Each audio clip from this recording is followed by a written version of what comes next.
Hi there, Joe Crawford, and I'm a dialogue designer and chatbot copywriter. Today, I'm going to be walking you through the basics of the Snatchbot bot building platform.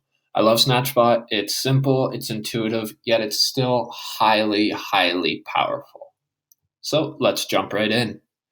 On my screen, you'll see the overall dashboard for Snatchbot.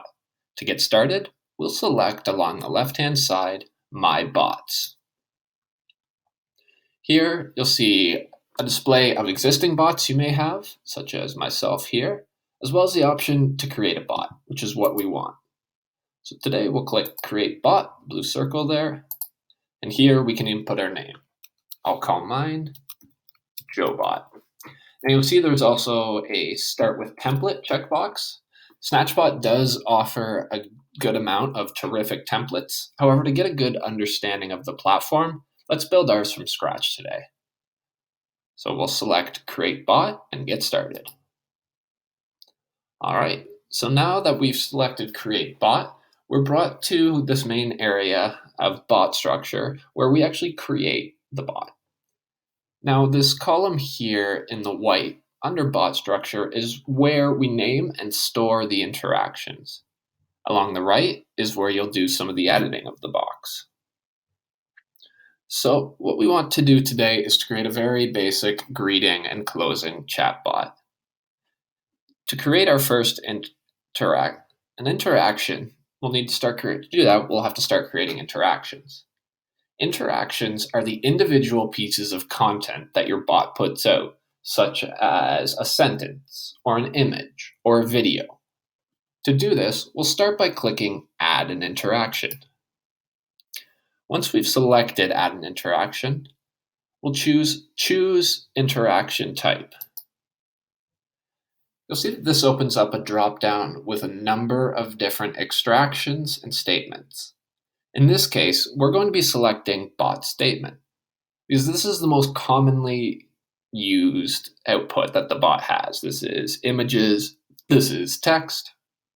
So we'll select bot statement. We're going to want to name the interaction. Why? Because as you build a bot, you're going to have a number of different interactions. So naming them helps you remember which is which and helps stay organized.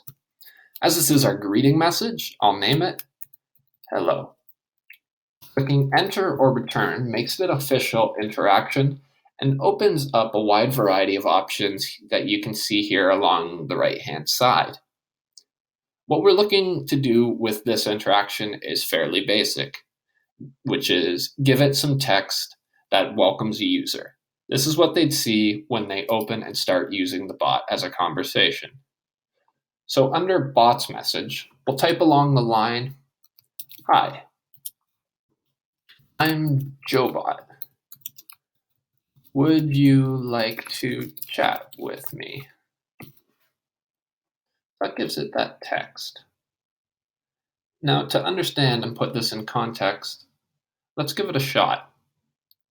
Let's test it out. Moving back to the bot structure column, you'll see an option that looks like a dialog bubble here. Hold your mouse over it and it'll bring up test interaction.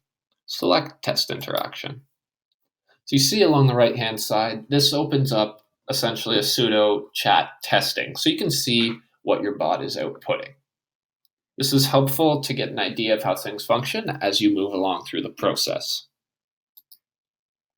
Next, we're going to want to create another interaction. For this tutorial, it's going to be our goodbye interaction, bookending the hello.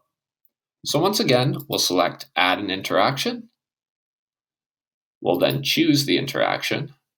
Once again, we want text in this case to say goodbye, so we'll select Bot Statement. This interaction, we'll name it Goodbye. So type that in and press Enter or Return. And once again, we're delivered the similar dialog box along the right-hand side, this time for the goodbye interaction. And our message will be simple enough here under bot's message. Goodbye. So right now we have two different interactions created. However, what we want is for it to function like a bot, which means that one input should connect the user between the two different interactions. So to do this, let's return to our first message of hello.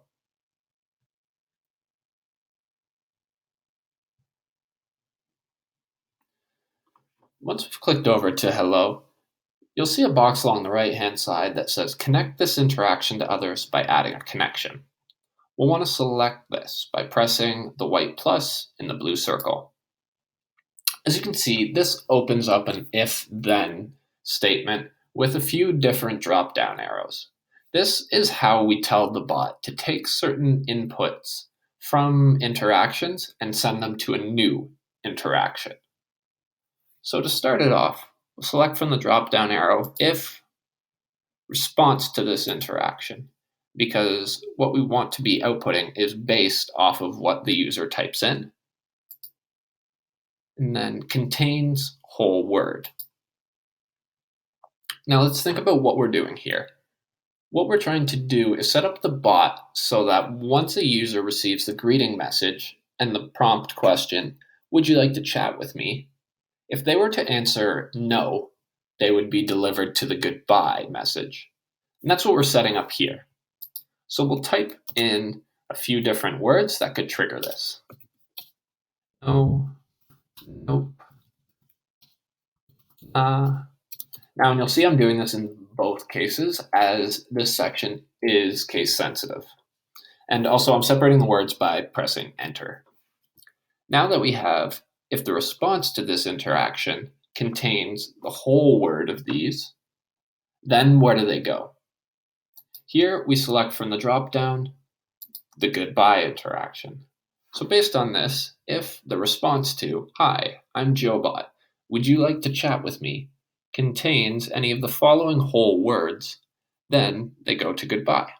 Simple enough. Let's take a look and make sure that actually works. To do this, we'll go back to test interaction beside hello. All right, so that brought up our first interaction. And I'll enter one of our sample words, no. There we go. There's a goodbye interaction brought up. So that brings us to the end of this tutorial. It's fairly basic. However, it gives you what you need to be able to get up and running. Once you do, you can start accessing some of the more powerful features that Snatchbot contains. So thank you very much for tuning in and happy bot building.